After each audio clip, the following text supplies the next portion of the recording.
All right, we're back, and we thank you for joining us on Spiritual Unification. I am Sharon J. Hill, and we thank Pastor Carol for giving us or bringing us in, with the word. But I have a word. The word is pride. The word is pride with the middle letter I. Mr. Wells here, Ronnie J. Wells. Thank you for joining us. He has brought it to us. It's about the root to destruction. We have it. What are we going to do about it? Pride. Well, pride, the root to destruction, is not what most people think. Most people think that pride is arrogance. Arrogance is really only one form of pride. And I wrote the book because pride is really dealing with those internal issues of the heart, things that people don't want to talk about, problems that people have had in the past that affected their future. And really trying to help you identify why you are the way you are today. Okay, now,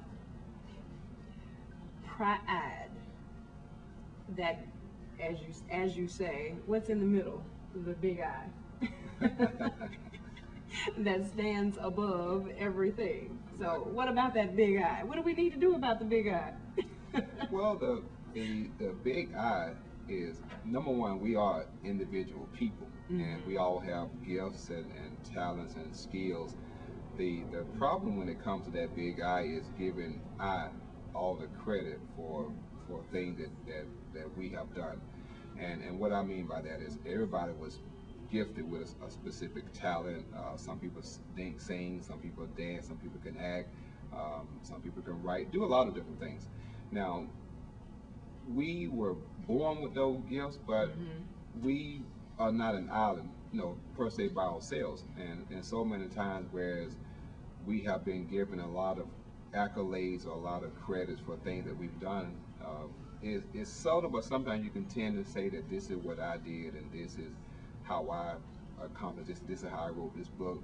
On the spiritual side, there's a higher power. We all have to. You cannot exclude God. I mean, He gives us life every day. So my reason is really with that big I is to really start to give credit where credit is due. Number one, you have to acknowledge that God did give you life, health, and strength. He's the one who gifted you with that talent.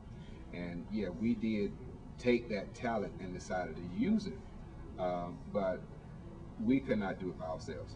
Okay, and you bring it full circle on the back of the book, that pride has been labeled as one of the top 7 sins of the Bible, the things that God despises the most. That's in Proverbs 6:16 through 19.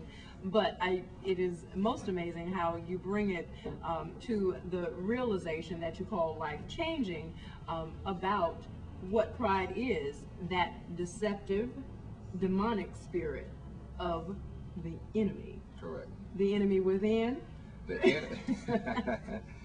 There are a couple of enemies, but the enemy that I was talking about was that the inner me, not the person that you have become over the years, but the inner you, the real you who lives on the inside. And so, in life, when I'm talking about life changing, we can't go through life blaming everybody else for our failure to do certain things. But when you're dealing with that inner me, that inner person, that inner voice, that this is what I want, that's the enemy. That's the real enemy. And well, you list that most of our issues,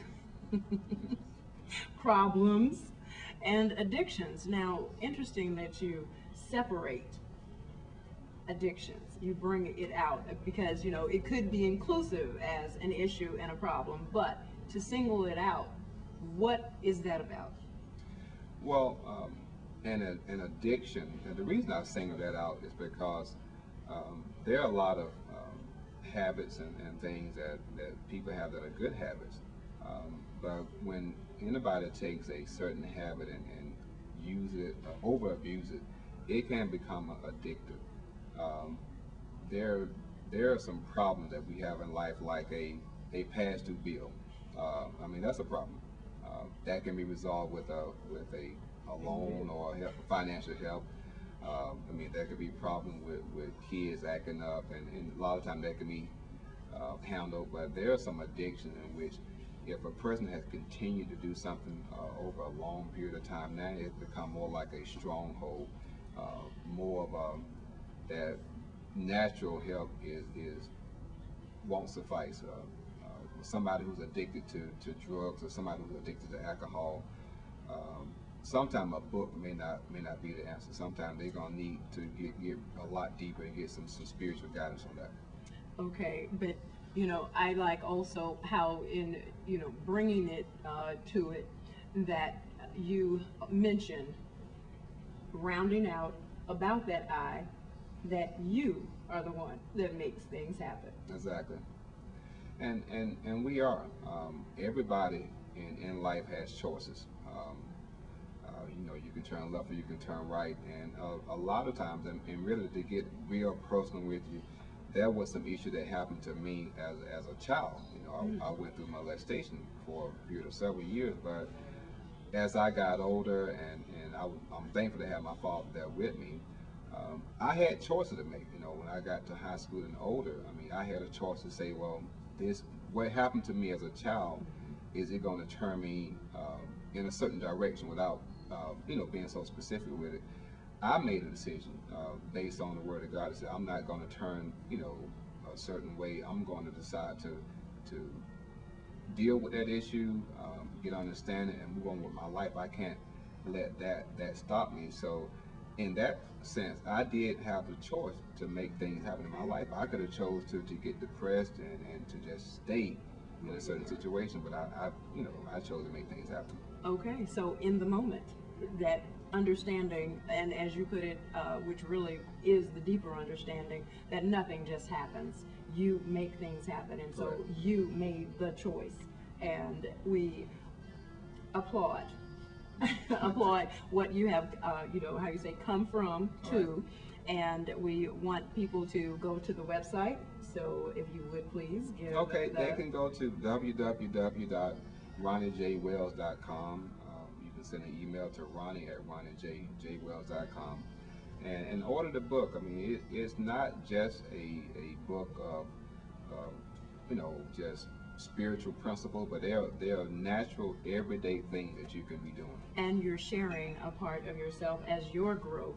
And one of the things we know that helps us get to a place is sharing experiences. We are not alone, but it is ultimately up to us. So we thank you for joining us here on Spiritual Unification.